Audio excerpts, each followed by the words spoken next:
El tema del temporal ha traído, por supuesto, considerables consecuencias psicológicas para muchísimas personas que presenciaron el horror, para aquellas personas que son mucho más sensibles, para muchas personas. Ayer hablaba de cómo manejar la angustia también, cómo gestionarla. Eh, me contaba hoy un papá de una de las personas que presenció la tragedia en el Club Bahiense del Norte, que están en permanente comunicación entre un grupo de nenas. Es como una autocontención, ¿no? Entonces se las ve con el celular llorando, llamándose, preguntándose, durmiendo con los padres. Bueno, no sé si decirle retroceso, porque dice, bueno, otra vez volvió a la cama. No, esto no es un retroceso, esto es una consecuencia de un momento sumamente trágico que debe ser asistido. Y bueno, ¿cómo afrontar todo esto, no? Pablo Meliquio es escritor y psicólogo egresado de la Universidad de Buenos Aires, docente en Casa de Estudios e investigador de la Universidad Católica Argentina, y trabajó en clínicas de salud mental, Instituto de Menores y también con personas en situación de calle. Con él estoy en contacto. Pablo, buenas tardes. Sebastián Shapiro lo saluda aquí en Duplex, en el EU2 de Bahía Blanca. Gracias por atenderme. Hola Sebastián, no, un gusto hablar con vos. En principio, toda mi solidaridad para quienes hayan perdido a un familiar, a un ser querido y de alguna manera también todas las personas que quedaron afectadas no solo en Bahía Blanca, sino en distintos puntos de la Argentina con este temporal que, bueno, que dañó la naturaleza, las casas y algunas vidas, ¿no? Bueno, nos dañó la psiquis por completo. ¿Estás de acuerdo? Claro, porque, digamos, si bien la naturaleza es muy difícil de controlar, dos cosas, ¿no? Por un lado, son momentos climáticos muy complejos, ¿no? La Pachamama, la Madre Tierra, está muy dañada. Esto se viene diciendo ecologistas y pensadores de todo el mundo están diciendo que está muy grave la situación climática en el mundo. Se habla de medio ambiente, en realidad ya queda un cuarto de ambiente. Entonces hay que tomar conciencia, por un lado, de que hay que cuidar a nuestra Pachamama, a nuestra Madre Tierra. Y por otro lado, también comprender bueno, que somos seres humanos y que frente a la inmensidad de la naturaleza es muy difícil. Freud decía que es, digamos, uno tiene a veces algunos enemigos, ¿no? La naturaleza puede ser un enemigo a veces, y en la historia de la humanidad ha pasado cantidad de veces que ha arrasado con vidas, casas, desde volcanes, maremotos, tsunamis, y a lo mejor no eran tiempos como esto de tanto descuido de la naturaleza, así que históricamente la naturaleza se expresa y es inmensa y no la podemos frenar. Y por otro lado, a veces también somos nosotros mismos enemigos entre nosotros socialmente.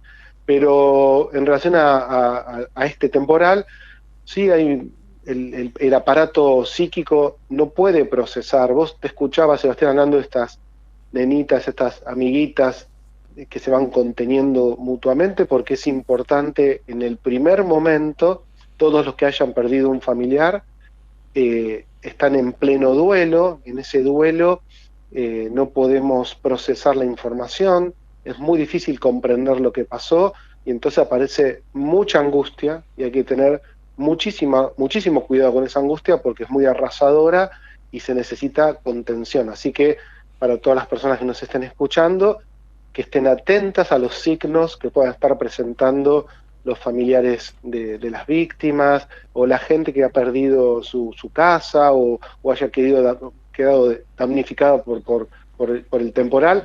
Contener, cuidar, registrar, y generalmente este tiempo se necesita de muchísimo afecto para que esta angustia no se transforme en algo más depresivo y más complejo para el resto de la salud Ujú. psicofísica, ¿no? ¿Cómo, ayer yo preguntaba cómo gestionar la angustia y el dolor, y Sí, también cómo acompañar de la mejor forma, no solamente desde la contención psicológica que ya está, porque está sí, brindada desde el punto de vista municipal y también desde el punto de vista privado, cada uno con las herramientas que pueda llegar a obtener, pero está.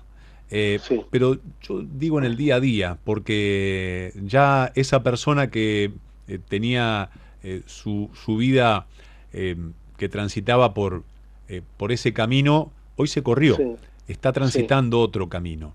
Entonces, sí, como papá, como tío, como abuelo, como sí, sí, vecino, sí, sí, ¿cómo estar de sí. la mejor forma?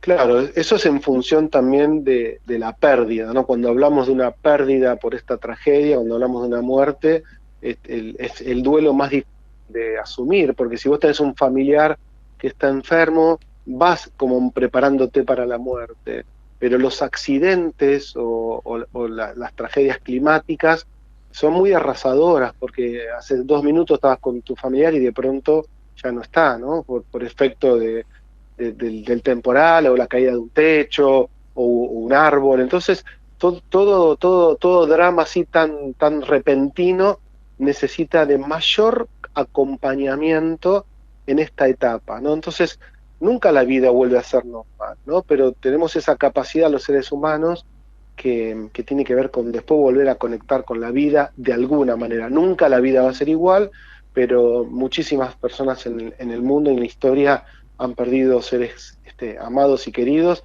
y después vuelven a la vida. Esta etapa no es de muy buena conexión, la primera, ¿no? El duelo hace, mira, de alguna manera vuelvo a Freud. Freud decía que el duelo es como que el sujeto se ensombrece, ¿no? Como que cae una sombra negra en su corazón, ¿no? Que ves todo oscuro porque, bueno, no podés entender que no esté esa persona y de la manera en la que se fue.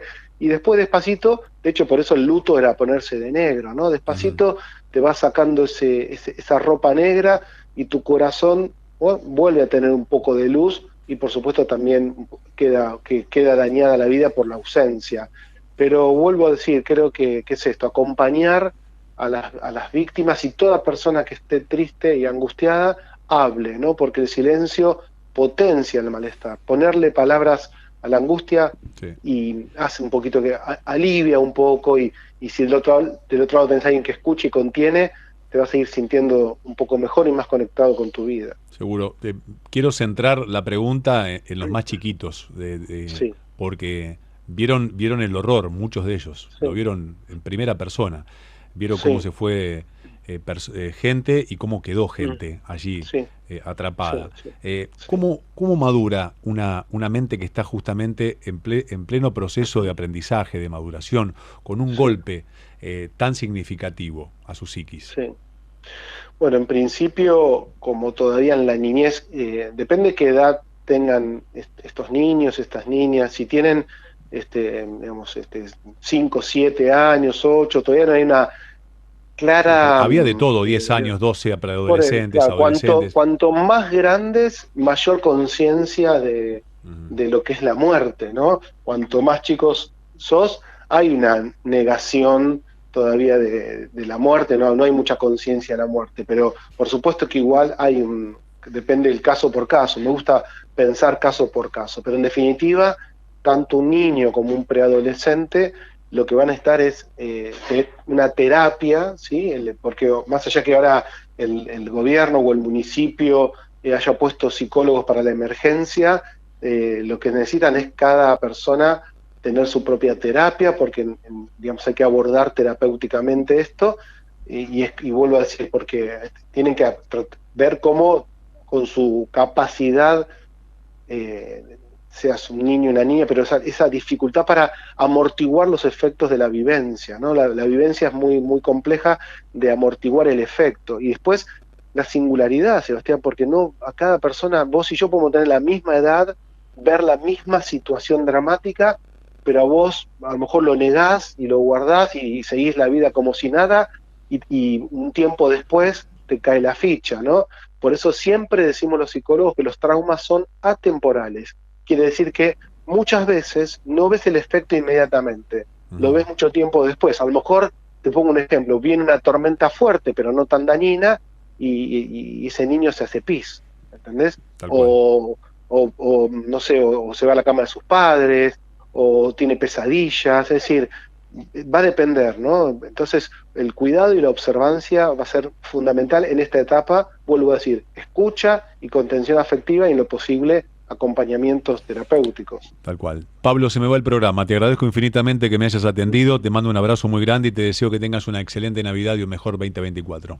Dale, gracias a vos por el llamado y abrazo de vuelta a toda la gente ahí de Bahía Blanca salga adelante y acá estoy para cuando necesites. Muchísimas gracias. Pablo Meliquio, escritor y psicólogo, egresado de la Universidad de Buenos Aires, hablando sobre todo este trauma tan grande que vivimos los bahienses y también en primera persona quienes estuvieron en el lugar de los hechos y la contención fundamental que necesitan para transitar este trance de la mejor forma posible.